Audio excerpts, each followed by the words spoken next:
Assalamualaikum warahmatullahi wabarakatuh. I am Fauzana Nur Amin Lesmana. Today, I want to explain independent and dependent clause. First one is independent clause. So, independent clause is a group of words that has a subject, a verb, and a complete or full meaning. This clause can stand alone as a sentence because its meaning is complete and does not depend on other clauses. Jadi, si independent clause ini dia bisa berdiri sendiri karena dia sudah mempunyai subjek, verb, dan complement. So the characteristic of the independent clause have three. The first one is has a subject and verb. Jadi dia ini mempunyai subjek dan verb.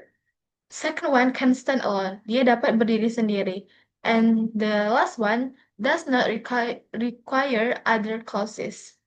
For the example, she is reading a book. Jadi di sini tuh she itu dia sebagai subjek, she is subject, dan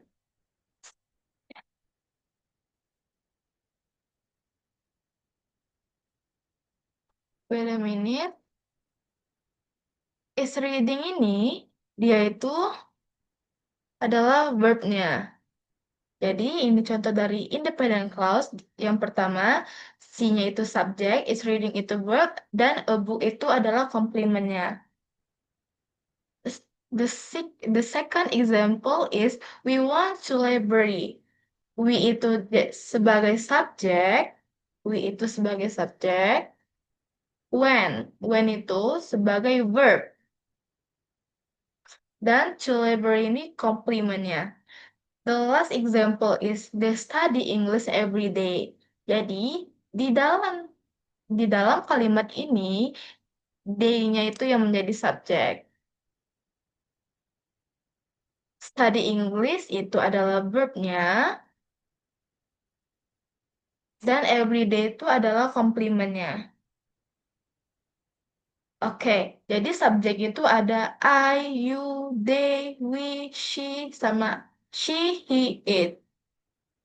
Okay, let's move to the dependent clause. So, dependent clause is a group of words or phrases that has one subject and one verb, but is incomplete in meaning.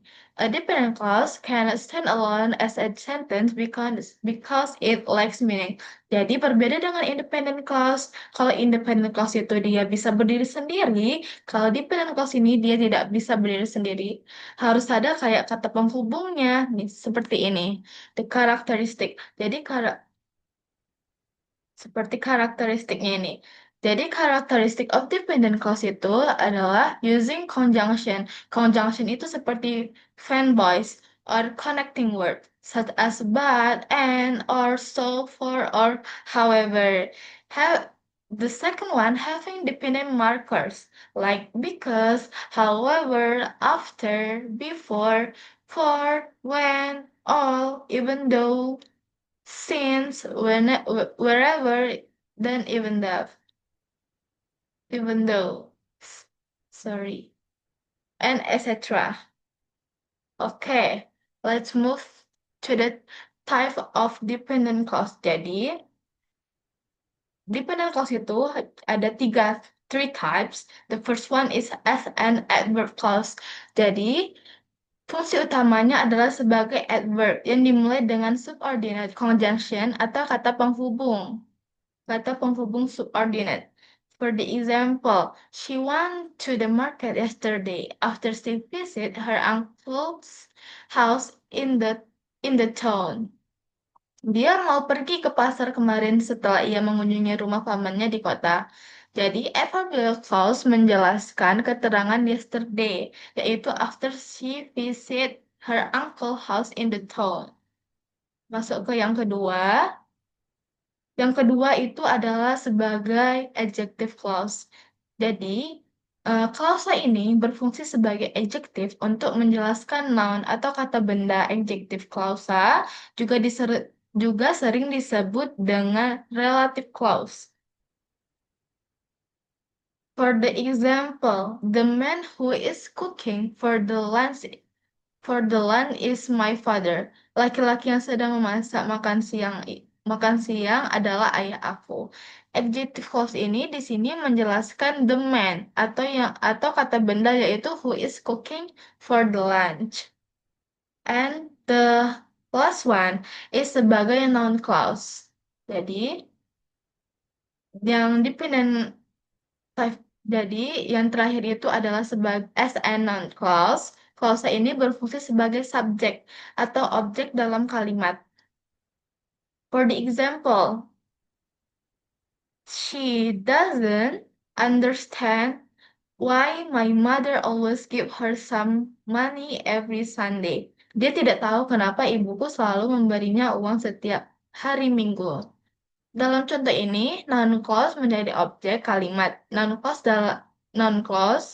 dalam kalimat tersebut adalah why my mother always give her some money every Sunday. Oke. For the example, ini adalah contoh dari dependent clause. Dia belum complete sentence-nya itu. The contoh yang pertama itu because I was tired. Jadi kalau ini dibilang satu kalimat itu kalimatnya belum komplit.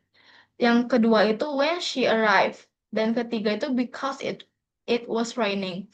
Jadi jadi karena dependent ini tidak bisa berdiri sendiri, kita buat seperti ini. I want to sleep because I was tired. Jadi because di sininya itulah yang penandanya. Dan she smiled when she arrived. When, di sini when itu yang sebagai penandanya.